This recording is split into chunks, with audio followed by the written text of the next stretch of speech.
देवों और दैत्यों द्वारा किए गए महान समुद्र मंथन के बारे में सुना है। आज हम आपको उस स्थान पर ले जाने वाले हैं जहां पर वास्तव में समुद्र मंथन हुआ था।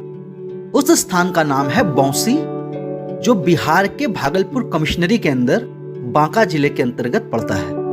मैं स्वयं भागलपुर का रहने वाला हूं और इस स्थान पर मैं कई बार जा चुका हूं। विगत 14 जनवरी को मकर संक्रांति के अवसर पर मैं वहां गया और मैंने सोचा कि इस पूरे क्षेत्र का परिचय आप लोगों से करवाया जाए। इस स्थान पर प्राचीन मंदराचल पर्वत स्थित है, जिसे आज हम मंदार हिल्स के नाम से जानते हैं। ये वही पर्वत है जिसका वर्णन पुराणों में है और जिसके द्वारा समुद्र मंथन किया गया था। इस स्थान का नाम बौंसी वास्तव में बासुकी या वासुकी का अपभ्रंश है। वासुकी वही नागराज हैं जिनकी रस्सी बनाकर मंदराचल पर्वत द्वारा समुद्र मंथन किया गया था। यह स्थान प्राचीन अंग महाजनपद में पड़ता था, जो आज भागलपुर जिला कहलाता है। इस स्थान को प्राचीन काल में हम वासुकी के नाम से जानते थे, जो बाद में बासुकी हुआ और आज बौंसी के नाम से प्रसिद्ध है।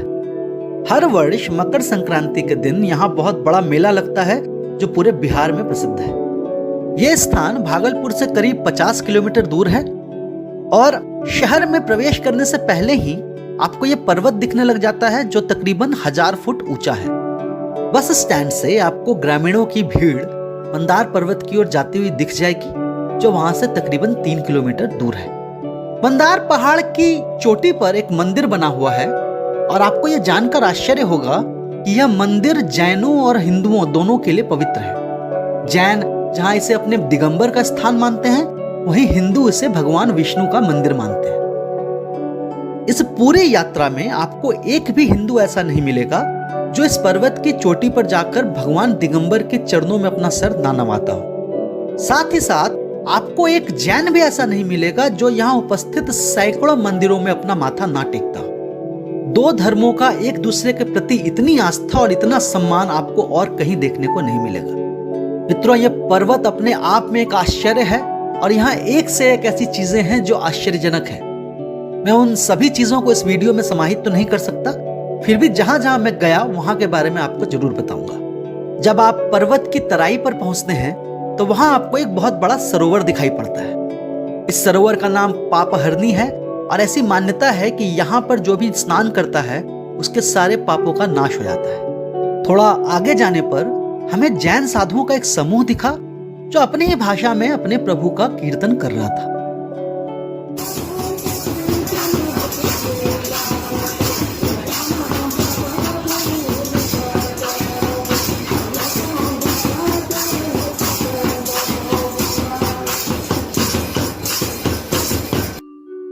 पापहरनी नदी के बीचों बीच श्री लक्ष्मी नारायण का एक बहुत सुंदर मंदिर बना हुआ है।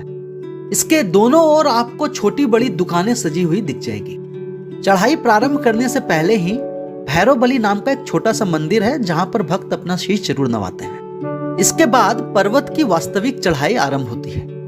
पहले इस पर्वत पर चढ़ना बहुत कठिन था, किंतु अब सरकार ने यहाँ सीढ़ियां बनवा दी है, जिससे बड़ी सहायता होती है। इस पर्वत का दृश्य बड़ा मनोहारी है और इस पर चढ़ते हुए आपको चारों ओर ऐसे कई समूह मिलेंगे जो भगवान का भजन करते हुए आपको दिख जाएंगे।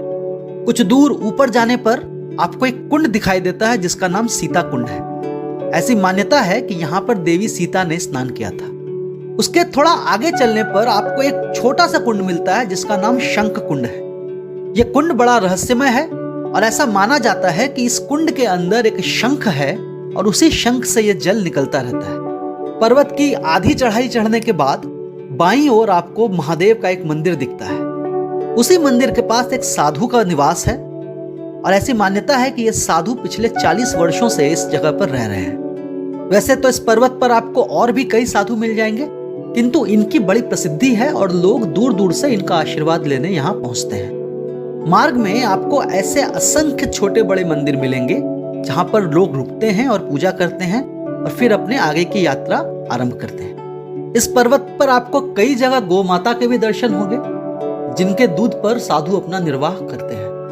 पर्वत की चोटी पर पहुंचने से थोड़ा पहले आपको एक जगह पर त्रिदेवों की प्रतिमाओं के दर्शन होंगे। यहाँ पर भक्त अवश्य रुकते हैं और उनकी पूजा करते हैं। जब आप चोटी पर पहुंच जाते हैं तो वहां आपको एक छोटा सा मंदिर मिलेगा, जिसे लोग काशी विश्वनाथ महादेव के नाम से जानते हैं। यह मंदिर तो नया है, किंतु इसमें स्थापित शिवलिंग बहुत पुराना है। ऐसी मान्यता है इसे कई वर्षों पहले काशी से लाकर यहाँ स्थापित किया गया और इसी कारण इस शिवलिंग को लोग काशी विश्वनाथ के नाम से जानते हैं। पर्वत की चोटी पर जैनों के गुरु भगवान वासुपूज्य महाराज का मंदिर है। उस मंदिर के अंदर आपको गुरुदेव के चरण कमल के दर्शन होंगे, जिनकी पूजा जैन लोग करते हैं। ऐसी मान्यता है कि इसी मंदिर के तल में एक बहुत बड़ा कुंड है, जहां आज तक कोई नहीं गया और उस कुंड में भगवान श्रीहरि की शालिग्राम प्रतिमा रखी हुई है। इसी कारण ये मंदिर हिंदुओं और जैनों दोनों के लिए बहुत पवित्र है। पर्वत की चोटी से जब आप नीचे देखेंगे तो वहां का दृश्य बहुत ही मनोहारी दिखता है।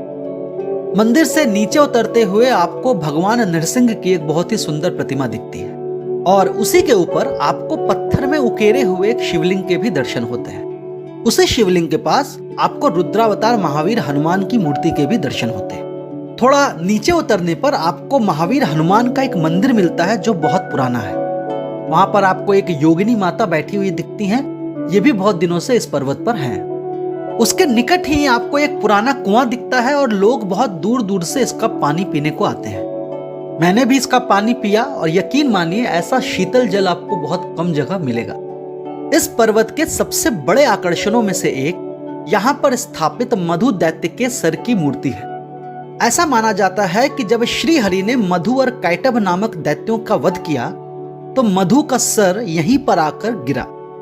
पत्थरों को काटकर उकेरी गई मधु दैत्य की यह मूर्ति वास्तुकला का उत्कृष्ट उदाहरण है। इसी मूर्ति के पास आपको भगवान शिव शंकर का एक मंदिर मिलेगा और इस मंदिर के बाईं ओर आपको एक गुफा मिलेगी जो भगवान नरसिंह को समर्पित है। ऐसा कहा जाता है कि इस पर्वत पर सबसे प्राचीन यही गुफा है और इसमें स्थापित भगवान नरसिंह की जो मूर्ति है वो भी बहुत प्राचीन है। वैसे तो यह कंदरा बहुत लंबी है, किंतु इसमें सबको जाने नहीं दिया जाता। इस प्रकार आप अनेक मूर्तियों मंदिरों के दर्शन करते हुए वापस सीता कुंड से होकर के पर्वत से नीचे उतरते हैं और इस प्रकार इस अद्भुत यात्रा का अंत होता है। जब समुद्र मंथन किया गया तो इस पर्वत पर नागराज वासुकी के रगड़ के निशान रह गए जो आज तक मौजूद है। ये अपने आप में एक आश्चर्य है और कई लोग तो सिर्फ इस चिन्ह को देखने के लिए यहाँ पर आते हैं। बिहार सरकार इस चिन्ह को संरक्षित कर रही है और यही कारण है कि मैं उसका चित्र नहीं ले सका। यह स्थान पौराणिक दृष्टि से अति महत्वपूर्ण है और इसीलिए हमारी सरकार से यह प्रार्थना है कि इस स्थान का अधिक से अधिक संरक्षण करें। हमें आशा है कि यह वीडियो आपको बहुत पसंद आया होगा। यदि ऐसा हो तो आप इस वीडियो को लाइक कर सकते हैं और हमारे चैनल को सब्सक्राइब कर सकते हैं। यदि धर्म संसार के वीडियो आपको ज्ञानवर्धक और रोचक लगते हो तो आप इसे अपने मित्रजनों और अपने परिवारजनों के साथ साझा कर सकते हैं। हम शीघ्र ही एक नई और रोचक वीडियो के साथ आपके सामने प्रस्तुत होंगे। तब तक के लिए विदा चाहता हूं। ओम नमः शिवाय।